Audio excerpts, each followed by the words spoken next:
রাসূলুল্লাহ জান্নাতি পোশাক কে সর্বপ্রথম পাবে, কে পরবে? নবী বলেন, আয়েশা রে, জান্নাতি পোশাক সর্বপ্রথম আমি রাসূলুল্লাহ পাবো, কিন্তু আমি নবী সর্বপ্রথম পরব না। সর্বপ্রথম ইব্রাহিম খলিলুল্লাহকে জান্নাতি পোশাক পরানো হবে।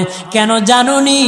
ইব্রাহিম নবীকে নমরুদের আগুনে যখন ফেলে দেওয়া হয়েছিল, দুনিয়ার সব ছেড়ে দিয়েছিল, বাড়ি ছেড়ে দিয়েছিল, সম্পদ ছেড়ে দিয়েছিল, মা বাবা ছেড়ে দিয়েছিল, এমনকি গায়ের জামাও যখন খুলে নেয়, ইব্রাহিম কয়েক কাপড় ছেড়ে দিতে পারি, আমার আসমানের মালিককে ছেড়ে দিতে পারি না। ওই দিন আল্লাহ ইব্রাহিমের সাথে অঙ্গীকার করেছিল, ইব্রাহিম আজকে তোমাকে সকলের সামনে উলঙ্গ করে লজ্জায় ফেলে দিয়েছি ইব্রাহিম, তারপরে তুমি আমাকে ছাড়ো নাই।